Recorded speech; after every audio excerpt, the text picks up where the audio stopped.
అమ్మ చెప్పే కథలకు స్వాగతం. అందరూ వినాల్సిన అద్భుతమైన యథార్థ కథ. సకులు, కథ మొదలు పెడదామా? భర్తను దూరం పెడుతూ భర్త ఆఫీసుకు వెళ్ళగానే రోజు ప్రియుడితో శారీరక సుఖం పొందుతున్న భార్య. నిజం తెలుసుకున్న భర్త గుండె పగిలిపోయింది. ఒక మంచి ప్లాన్తో భార్యకు ప్రియుడుకు దిమ్మ తిరిగే షాక్ ఇచ్చాడు. ఆ భర్త ఏం చేశాడు అంటే ఒక యథార్థ కథ. మొదలు పెడదామా? సమయం సాయంత్రం 5 గంటలు. ఆఫీస్ అయింది. బండి తీశాను. ఏదో ఆలోచనలో ఉన్నాను. తను ఒక లిస్ట్ ఇచ్చింది తెమ్మని. అది ఉందో లేదో జేబు తముడుకున్నాను. అమ్మయ్య, ఉంది. ఇంటి రోడ్డుకి దారి తీసిన నేను వెంటనే మార్కెట్ వైపుకి బైక్ తిప్పాను. ఆఫీస్ 10 కిలోమీటర్లు ఉంటుంది. అంటే ఈ మధ్య కాలంలో ఊరు శివార్లలోనే కాకుండా కొద్ది కిలోమీటర్ల వరకు అపార్ట్మెంట్లు వెలుస్తున్నాయి. అలాగే గ్రేటెడ్ కమ్యూనిటీస్ కూడా. అటువంటి ఒక కమ్యూనిటీలో గత 3 ఏళ్లుగా ఉద్యోగం చేస్తూ కూడబెట్టిన డబ్బులు, అలాగే బ్యాంక్ లోను కొంత తీసుకొని డబుల్ బెడ్రూమ్ ఇల్లు తీసుకున్నాను. మరీ పెద్దది కాదు. నాకు పెళ్ళై నెలయింది. తన పేరు రాధ. తను బీటెక్ చేసింది, కానీ జాబ్ ఏం లేదు. పెద్దలు కుదిర్చిన పెళ్ళి. చూడగానే నచ్చింది. అంతా సవ్యంగా జరిగింది. ముహూర్తాలు పెట్టాకే ఇల్లు రిజిస్ట్రేషన్ చేయించాను. పెళ్ళయ్యాక అందులో అడుగుపెట్టాం. నా కల అది. రాధ రాకతో నిజంగా మారింది. చాలా అందంగా ఉంటుంది. నేనంత కాదు. ఈ నెల రోజుల్లో రాధ నాతో పెద్దగా మాట్లాడింది లేదు. ఫోన్ పట్టుకొని ఉంటుంది. సరే, అడ్జస్ట్ అవటానికి టైం పడుతుంది కదా అనుకున్నాను. ముభావంగా ఉన్నప్పటికీ నేనే పలకరించి మాటలు కలిపేవాణ్ణి. వంట చేసి బాక్స్ పెట్టేది. 16వ రోజు వాళ్ళ ఇంటికి వెళ్ళొచ్చాక తనకి బోరు కొడుతుందేమో అని టీవీ కొన్నాను. కొత్త కమ్యూనిటీ కదా, ఇంకా అన్ని ఇల్లు అమ్ముడుపోలేదు. ఇరుగు పొరుగు పెద్దగా లేరు. తనకు రోజంతా పెద్దగా తోచదు కదా. టీవీ చిన్న కాలక్షేపం. ఒకరోజు ఏదైనా కాంపిటేటివ్ ఎగ్జామ్స్కి ప్రిపేర్ అవుతాను అంటే బుక్స్ తెస్తాను అన్నాను. వద్దంది. అలా రోజులు గడుస్తున్నాయి. ఇక ఈ రోజుకు వస్తే ఇంట్లో సరుకులు అయిపోతే చిన్న చీటీ రాసిచ్చింది, కావలసినవి తెమ్మని. అందుకే నా పయనం. మార్కెట్కి వెళ్ళే దారిలో ఒక థియేటర్ ఉంది, సౌభాగ్య అని. అప్పుడే సినిమా వదిలినట్టున్నారు. జనం బయటకు నడుస్తున్నారు. అలానే బైకులు, కార్లు వాళ్ళు నిదానంగా చూసుకుంటూ థియేటర్ గేట్ దాటి మెయిన్ రోడ్డుకు వస్తున్నారు. నేను బండి స్లో చేశాను. అప్రయత్నంగా నా చూపులు అక్కడ ఒక బైక్ మైకి వెళ్ళాయి. అది చూడగానే గుండె ఒక్కసారిగా ఆగినట్టు, కళ్ళు గిర్రును తిరిగినట్టు, ఇది అబద్ధమన్నట్టు అనిపించసాగింది. మళ్ళీ తమాయించుకొని చూశాను. ఆ దృశ్యం నిజమే. అక్కడ ఒక బైక్ మీద ఒక అబ్బాయి కూర్చొని ఉంటే తన వెనక 2 వైపులా కాళ్ళు పెట్టుకొని కూర్చున్న నా భార్య రాధ. తను ఏదో మాట్లాడుతుంది. అతను నవ్వుకుంటున్నారు. ఆ జనంలో వాళ్ళు నన్ను గమనించలేదు. నేను వెంటనే బండి వెనక్కి తిప్పి కొద్దిగా ముందుకు వెళ్ళి ఎడమ వైపుకి తిరిగి వెళ్ళాను. దూరం నుంచి చూడసాగాను. తన చేతులతో అతన్ని పట్టుకొని వీపు కానుకొని కూర్చొని ఉంది. నాకు అప్రయత్నంగా కన్నీళ్లు వచ్చేశాయి. వాళ్ళు ఆ రోడ్డు నుంచి కుడివైపుకు తిరిగారు. నేను నా జేబులో ఉన్న కర్చీఫ్ తీసి ముఖానికి కట్టుకున్నాను. దూరంగా వాళ్లను అనుసరించసాగాను. అంటే తను ముభావంగా ఉండటానికి కారణం ఇదా? అంటే నన్ను ఇష్టం లేకుండా చేసుకుందా? అసలు ఇలా చేయడం ఏంటి? పెళ్ళికి ఒప్పుకున్నాక గతాన్ని వదిలేయాలి కదా. ఇంకొకరి జీవితంలోకి వచ్చాక పాత ప్రేమ మర్చిపోవాలి. కానీ ఇలా సంబంధం కొనసాగించి నా జీవితంతో ఆడుకోవటం ఏంటి? వాళ్ళు మా ఇంటి వైపు వెళ్ళసాగారు.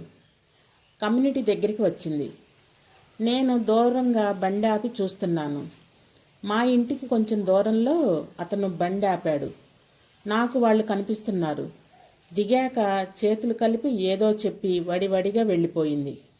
నేను బైక్ తిప్పి దగ్గరలో ఒక పాన్ షాప్ ఉంటే బైక్ పక్కన పెట్టి అక్కడ నుంచొని సిగరెట్ తాగుతున్నాను.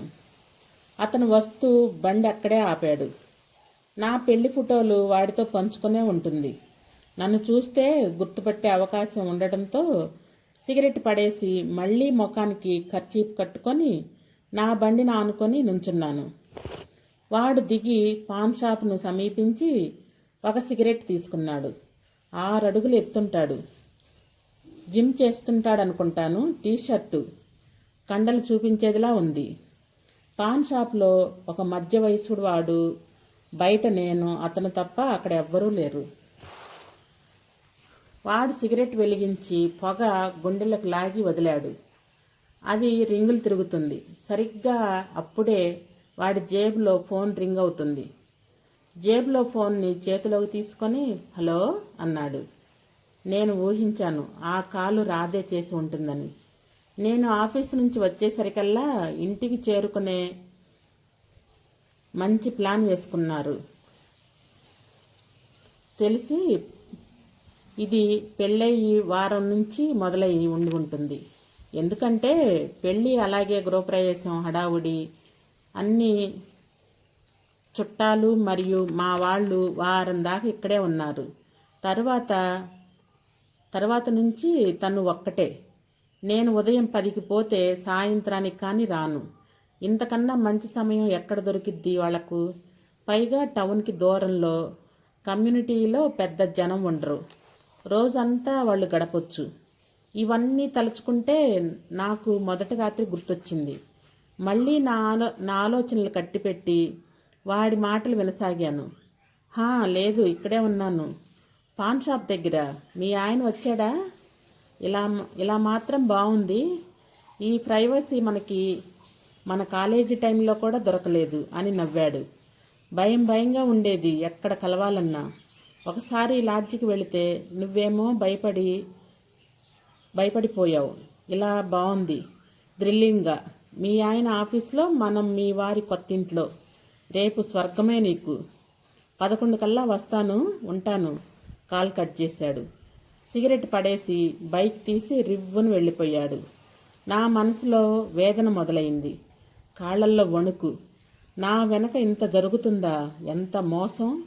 ఆలోచనలు వెనక్కి మళ్ళాయి. ఆ రోజు మొదటి రాత్రి ఏర్పాటు చేశారు. పెళ్లికి ముందు దాకా తను నెంబర్ కూడా లేదు నా దగ్గర. మాట్లాడింది కూడా లేదు. నేను అప్పటికే పెళ్లి చూపుల్లో అడిగాను.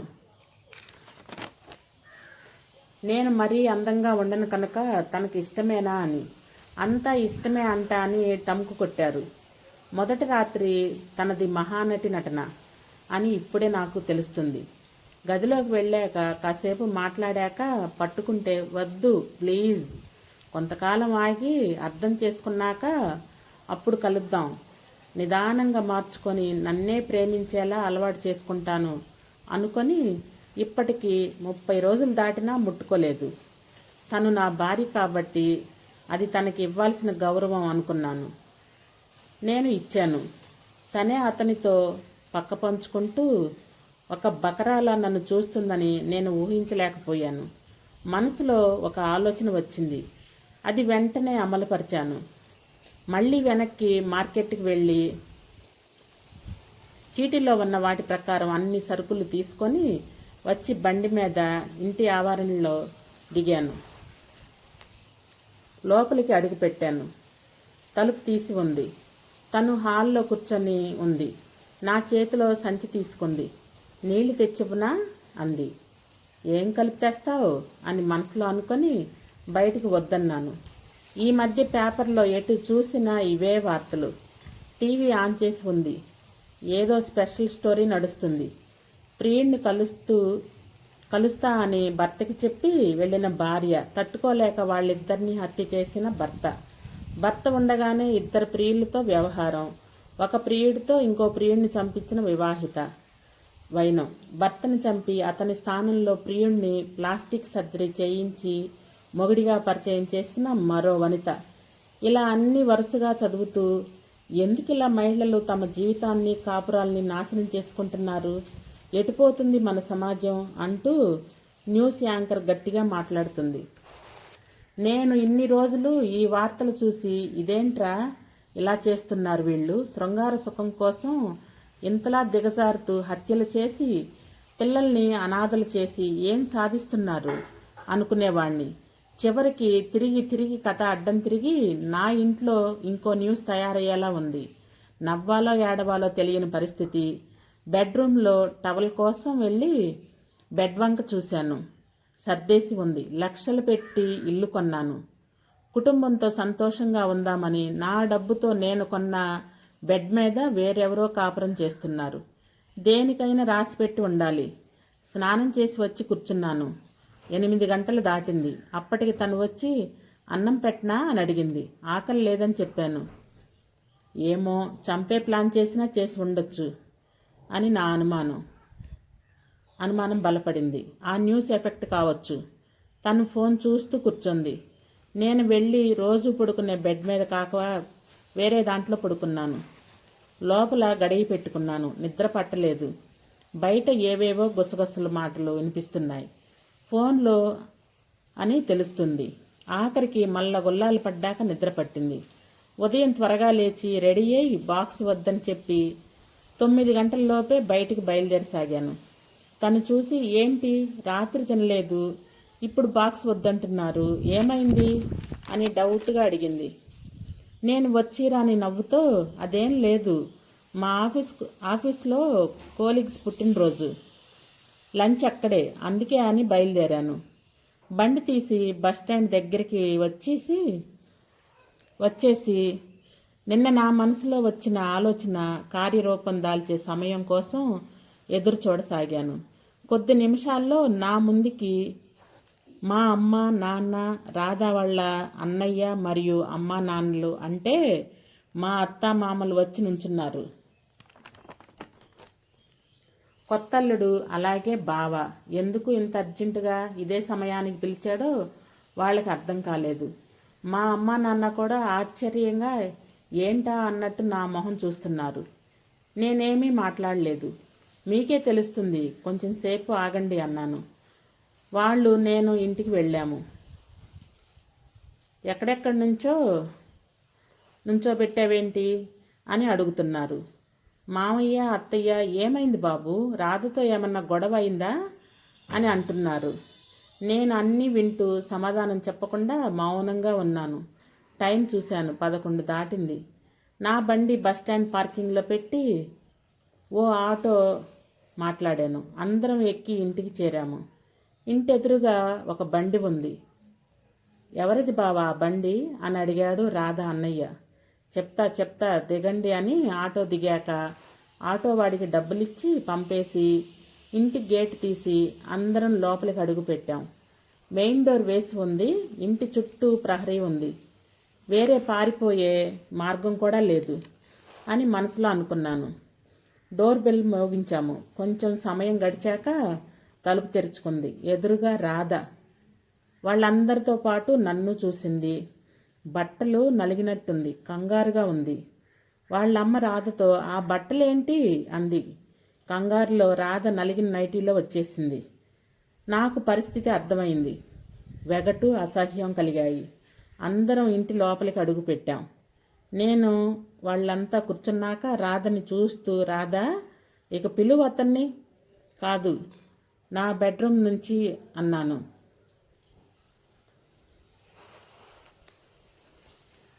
నా మాటల్లో గాంభీర్యం ఉంది. అందరూ ఒక్కసారి నన్ను చూశారు. నేను అదే మాట మళ్ళీ అరిచినట్టు చెప్పాను. రాధ బెడ్రూమ్లోకి వెళ్ళింది. మళ్ళీ వచ్చింది. వెనుక అతను ఉన్నాడు. అందరికీ నిన్న నేను ఫోన్లు చేసి ఈ టైంకి సరిగ్గా ఇక్కడ ఉండేలా రమ్మని ఎందుకన్నానో వాళ్ళకి అర్థమైనట్టుంది. రాధా అలాగే తన ప్రియుడు తలదించుకొని ఉన్నారు. లేచి వాళ్ళని చూస్తూ మళ్ళీ కూర్చున్నా. వాళ్ళ వైపు తిరిగి అమ్మా నాన్న, అత్తయ్య, మామయ్య గారు, నాకు మీరు పెళ్లి మాత్రం చేశారు. రోజు శోభనం వీళ్ళిద్దరికీ జరుగుతుంది. నా బెడ్ మీద గత 20 రోజుల పైనుంచి సాగుతుంది. అంటే ఇది ఇప్పటి కథ కాదు అని మీకు అర్థమై ఉండొచ్చు. తొలి రాత్రి ముట్టుకొనివ్వని భార్యకి గౌరవం ఇచ్చి ఒకరినొకరు అర్థం చేసుకున్న రోజే కలుద్దాం అని విలువిచ్చినందుకు, అలానే కష్టపడి సంపాదించి పెళ్లికి ముందే ఇల్లు కొని వచ్చే భార్యతో కొత్త గృహప్రవేశం చేసి జీవితాన్ని పిల్లా పాపలతో రంగులమయంగా ఊహించుకున్న నాకు దొరికిన భార్య తనే అని వేలు రాధ వైపుకు చూపించాను. నిన్ననే దేవుడి దయ వల్ల ఈ వ్యవహారం తెలిసింది. తనని కొట్టి లేదా అతన్ని ఏదో చేసి రోడ్డు మీద పడాలని నాకు లేదు. అందుకే మిమ్మల్ని పిలిచాను. ఇక మీరే నిర్ణయించండి అని ఒక పక్కగా నుంచున్నాను. వాళ్ళంతా మాట్లాడుకుంటున్నారు. రాధ అన్నయ్య తన చెంప మీద 2 దెబ్బలు వేశాడు. వెనక నుంచొని ఉన్న అతని మీదకు కోపంతో ఎగబడ్డాడు. అందరూ అతన్ని ఆపారు. నాకు తెలుసు మా బంధం తెగిపోయిందని. నేను నా పెళ్లిని రాధని నా మెదడులో నుంచి చెరిపేసుకుంటున్నాను. తాళిబంధం చట్టం చేతిలో పెట్టి కొన్నాళ్లు ప్రశాంతంగా ఉందామనే ఆలోచనలు నా మెదడును ఆక్రమించాయి. సకులు, ఒక మంచి మాట. ఎంతో కష్టపడి తల్లిదండ్రులు పిల్లల్ని చదివించి పెద్దవాళ్ళని చేసి ఎంతో ఖర్చు పెట్టి తాహత్తుకు మించి ఘనంగా పెళ్లిళ్ళు చేసి సంతోషపడతారు. కానీ కొంతమంది పిల్లలు స్వార్థంతో తల్లిదండ్రులను చేసుకున్న వారిని రోడ్డు మీదకి ఈడుస్తున్నారు. అదే రాధ పెళ్లికి ముందే తల్లిదండ్రులకు తన ప్రేమ గురించి చెప్పి ఉంటే వారు ముందు ఒప్పుకోకపోయినా తరువాత కూతురు సుఖం కోసం పెళ్లి చేసేవారు. దాచిపెట్టి తన భర్త సంతోషాన్ని, తన జీవితాన్ని నాశనం చేసింది. అతను తెలివిగా ఆలోచించి వాళ్ళ తల్లిదండ్రులకు అత్తమామలకు చూపించి తెలివిగా బయటపడ్డాడు. తను వేరే విధంగా ఆలోచించి రాధను తన ప్రియుణ్ణి హత్య చేయడం లేక తను సూసైడ్ చేసుకోవటం అటువంటివి ఏమీ కూడా చేయకుండా తప్పుకున్నాడు. కథ సుఖాంతం అయ్యింది. ఏదైనా తెలివిగా ఆలోచించి మంచి నిర్ణయం తీసుకోండి. కథ సమాప్తం. సకులు, సబ్స్క్రైబ్ చేయండి, లైక్ చేయండి, షేర్ చేయండి.